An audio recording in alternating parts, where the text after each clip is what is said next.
Thank you very much, Suparn. Thank you very much, Yami, for taking the time out and speaking to us here on ET Now. And congratulations to the two of you and the kind of response that this movie's trailer has been gathering. I remember I was sitting in the studio and it was playing right in front of me and I wanted more of it. You know, it is something that keeps you at the edge of your seat and you want to know what is going to happen next. Kudos to the kind of performance that you have pulled off in this movie and of course your direction as well. Let me begin with you, Yami. I mean, why did you choose this film at this point in time? Of course, you have delivered several hard-hitting performances, but why this movie in particular? First of all, thank you for your kind words. I think you're really kind. The timing is never in an artist's hand.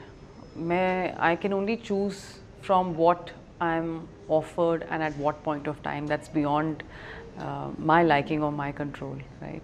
And they say, there's a saying in the industry that har ek film ki apni kismat hoti hai, you know? So who's going to play what, that's also destiny. So, well, someone must have thought of this saying and maybe kind of, you know, it got very popular in the industry, right? ऐसे ही कहते हैं, हर एक film की अपनी किस्मत थी, casting की अपनी destiny है. So so no complaints. All I can say is thank you, Suparn and Reshu. I still remember the evening that they'd come home and discuss the script, the subject with me. Of course, all the questions I said, okay, now once you're done discussing, which is that's my basic process. There's nothing complicated. I love reading the script. I'd love to read it. And as soon as I was done reading, I was absolutely convinced that this is something. I'm just fortunate to have gotten this opportunity, this massive opportunity to play the character that I got to portray. And here we are now, almost the edge of promotions and all over to you guys now in cinemas. Right, it must have been a very hectic time for you as well. So you're crediting destiny, but Suparn, you know, what was it that made you decide that, you know, you want to make a film on this particular subject? And we've seen, you know, this entire narrative of realism getting into cinema. Of course, cinema has reflected the reality of a society of the times that we live in. But why this particular subject did you decide to make at this point in time? So post Panda, I was looking for something as part of my courtroom trilogy, and this was a story that had been kind of coming back to me again and again for the last few years, till I realized that, and I deep dived into the subject matter, into you know, the inspirations that we took for creating the character and talking about the story of Haq. And it was a story of a woman who had been silenced for far too long, and she needed to be heard. And it was so endemic and fundamental to our society today, that the world we live in today, that this judgment, this Supreme Court judgment has impacted us and had such, you know, long, far-fetching results, that it's a story not many people know of. Neither do they know of the struggle and the intricacies revolving around it. And number two, I think it's high time we had a film like Haq coming out, which kind of talked about or make you kind of part of a community, which you have not seen for a while now. These stories, we have had, you know, Aurangzebs and Khiljis, and now finally we have a story which is a very, very Indian film that kind of goes out there and talks about the heart and matters of legality, which have kind of brought us to 2025. Absolutely, and that must have been a very difficult process, filmmaking process, conceptualization process as well. And of course, it delivers a hard-hitting message so far as feminism and women's rights are concerned in this day and age. So Yami, when you were preparing for this film, what were some of the challenges that you faced? And give us an insight into how you really prepared, because I was told by somebody that, you know, for a month, you followed method acting and you were into that, you know, character. You were walking and talking like the character of this movie. Tell us some insight as far as that is concerned. It sounds only like Suparn saying all these things. Sounds nobody else than Suparn. I don't know how to break down my process into method acting or anything else. No, it's not like that. Again, a lot of things are also a little exaggerated in, you know, in your PR language and all of that. But having said that, there's a lot of course, hard work that has gone in making and creating this character. And I don't think they can, sometimes it's so internal that I'm really zapped. I don't know what to answer. I don't know how to make it sound that, oh, I worked so much. It's before getting into the physicality, it's always understanding the character at an emotional level and connecting that wavelength. I think it's extremely important, and the other things follow that, right? It's not the other way around. And your script is the best source that you can get all information. A good script is what you need. So I keep reading it over and over and over and over again. And while yes, the film is inspired by someone whose certain part of life has been in public domain, and yet having not met that person, how do I envision, how do I interpret that? So the idea was to go backwards, the idea was to go reverse. We all knew what had happened in the end. So all I was trying to think all this while, what kind of person would take that challenge, more than challenge actually, that courage, and I don't know how to define that strength, what it takes back in 70s and 80s to stand up against the system, to stand up for what you feel is right, and not be the oppressed. Sometimes out of oppression you create history, right? And I think this is where I connect my character. Absolutely. And so a lot went, of course, endless voice notes between Suparn, me and Reshu, and discussion and just working with an uninhibited and open mind, and chahe wo lehza ho, diction ho, understanding the character ho.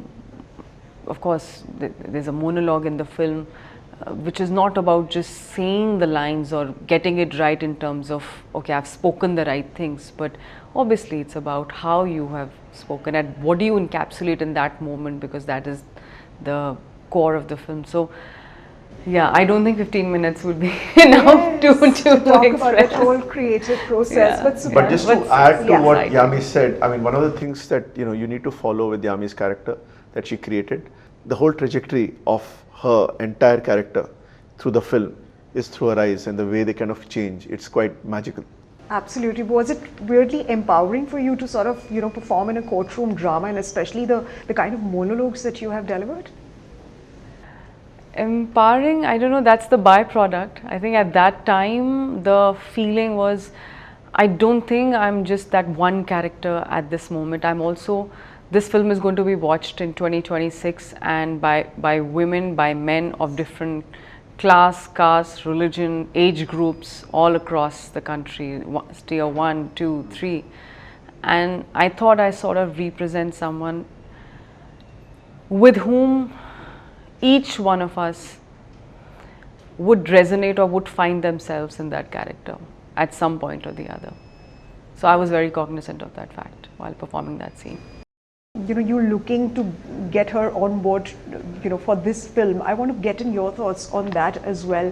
When was it decided that you wanted her to sort of feature in your movie? I mean, she's a great actress, but just give us an understanding of I think the minute Reshu and I finished researching and kind of creating a story document, start to end, the first name that popped was Yami Gautam, and I have realized in life, I think manifestation is a very powerful tool. Ask for it and go for it, and usually things happen. So we went to her and she heard the story and said she loves it and come back with a script, and we came back with a script. And yeah, here we are. It was literally as real as that.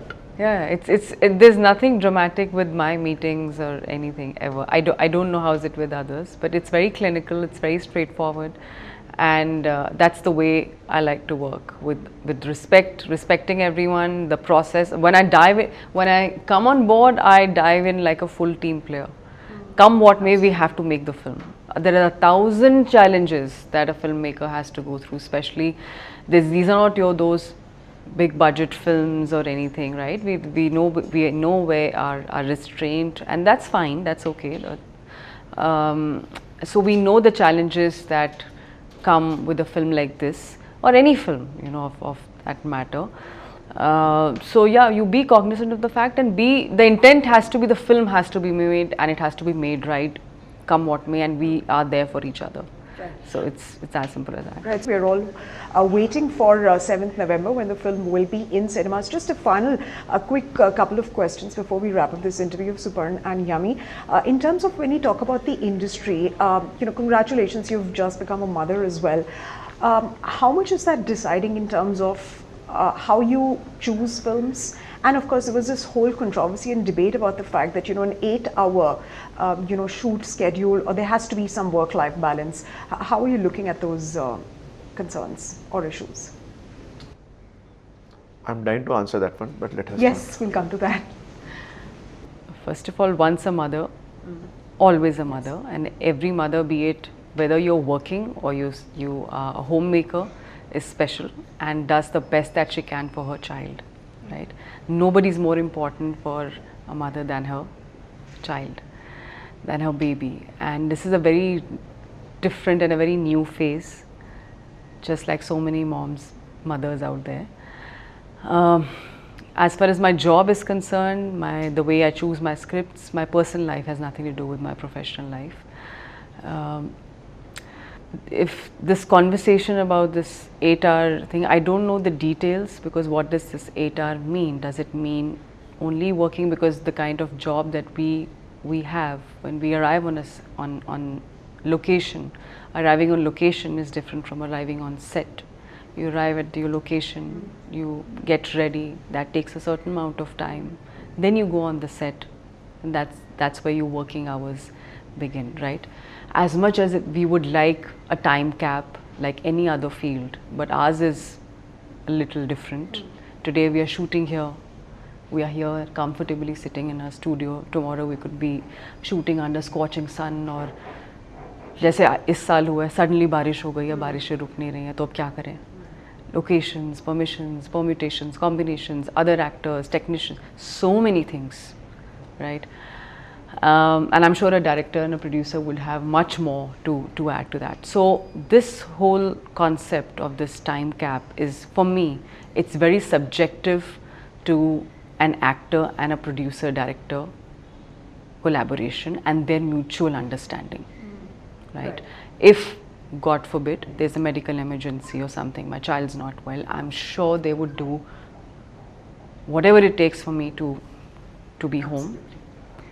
And the same way, I've never left set in my entire career, and I'll never do that. If they require me over a certain time for a certain day, which there is some issue that we are not that we have to extend it, there's a mutual understanding, right? Hence, it's literally for me between the actor and the producer, the kind of budget your film has. If it's certain number of hours, then can you give? That means the shoot will be for longer period in terms of days, etc. It was my son's Mundan ceremony, and as we all know, that's something which is the date it's a very auspicious occasion, and you know they finalize the date as per our ritual, and that's beyond me. And I requested Suparn, I said, which can I please go for that? Can we wrap up the shoot just 2-3 days before? Is it possible? He said, absolutely. I mean, I'd kept those extra days because I didn't want to put pressure on you and Imran for the Supreme Court monologues, but we'll make it happen. So it happened. So I think that's why I said it's very subjective and the understanding between the producer and the actor goes. And that's a nuanced answer. Suparn, you wanted to add to that? Actually, I'm not going to nuance answer. I'm just going to add to what Yami just said, is that this is something that's been happening for decades. There have been actors who shoot only, for 8 hours a day. They only shoot for 5 days a week. They don't shoot night shoots. That's been happening for years, and this is pre-decided between the director, the producer, and the actor. It's not something that the actor arrives on set and says, I'm not coming tomorrow, for example, right? It's all on paper, where if it doesn't suit the production, they don't go ahead with the said actor in the first place. So why is it that suddenly if a female actress says it becomes an issue? This has always existed. It's nothing new. And end of the day, we're an industry of human beings making art and emotions in very odd circumstances. Could be in outdoors where you have actors dancing out of the blue in the middle of Switzerland streets. Not a normal profession, right? For example, our reality is very different. We are always chasing the sun. That's our biggest challenge when you're shooting per se, besides weather conditions and a million other things. We are the most open office in the world, and hence we are discussed because the media, we are always hyped up. People are curious about the actors as such. But the fact is that this is not something new. It's always pre-decided, and it is done in a very mutual fashion. So I don't think there's anything wrong or negative about asking for time. If it suits the production, they go ahead with it. If it doesn't suit them, they don't go ahead with it. It's done way in advance. It's not done in the middle of things. So essentially, there can't be a one, size fits all approach. Just one final question, and this essentially is about, if we come back to the film, what was the most challenging part, and what was your best scene that you loved performing, something that has stayed with you? I know it's very difficult to answer because the whole film has been so special with you. But if you could take out, any one scene that has stayed with you. I'll just try to sum it up by saying that my intent, my endeavor has been to choose scripts, since you asked me, basis my instinct, and my instinct will always gravitate towards doing something impactful. It doesn't have to be a serious, intense drama, and even intensity can be subdivided into very different genres, right? It could be comedy, it could be anything. So my idea is to do as impactful roles as possible, and be a part of this new wave for Indian cinema, especially where good parts are being written for female actors. That's one. And as far as Huck is concerned, yes, you're right, it's very difficult to choose the journey, but I think the monologue in the end, that was all, that was something else. I think Would you like to enact a line or two? Oh, absolutely not. Absolutely not. That'll make it You want to keep. That's going to take away all the offers also potentially which might be coming my way. Absolutely not. Because it's so powerful. Yes. It's so beautiful. It is so soulful. And thanks to Reshu for writing it, Suparn, and all of us, we sat on that scene. Nothing. I think it cannot be touched. So okay. I'll only right now end up looking like a fool and gimmicky. So of course not. Of course not. You will not. And yes, we have heard the kind of response and feedback that it's got from the selected screening that the movie got. Suparn, one final question to you. When we talk about the Hindi film industry and the kind of changes that it's undergone, the kind of changes that content industry as a whole has undergone, whether it's related to television, it's related to films, it's related to YouTube, digital, a whole host of formats are coming up. You have OTTs. What is that one thing that you would want the Hindi movie industry to change, and what is that one big challenge that you foresee ahead for the movie industry? I think we are already changing. I mean, the change happened post-COVID, where a lot of us did not adapt, and a lot of, because I think we as a world changed, mindsets changed completely, and the world got exposed to a lot more than they had been with the advent of OTT. And that kind of changed the paradigm of how we view storytelling, and that's something that's been now catching up in a very nice way. The one thing that we'll have to kind of face challenges with, honestly, is AI, because it's not something you can run from. It is going to be part of us, and how do you adapt to it? How do you use it smartly without causing a casualty to creatives, to the human factor, and use it in a smart way, which is much more humane. We need laws coming in eventually. It's important, but yeah, it is a conversation to be had separately, but yeah, it is a much bigger discussion. Absolutely, and that is something that is disrupting industries, not just in India, but across the globe. We'll have to see how that pans out, but for the moment, thank you very much, Yami and Suparn, for taking the time out. All the very best for November 7th, and kudos to the power pack performance that you've put in the movie, and of course, your direction. Thank you.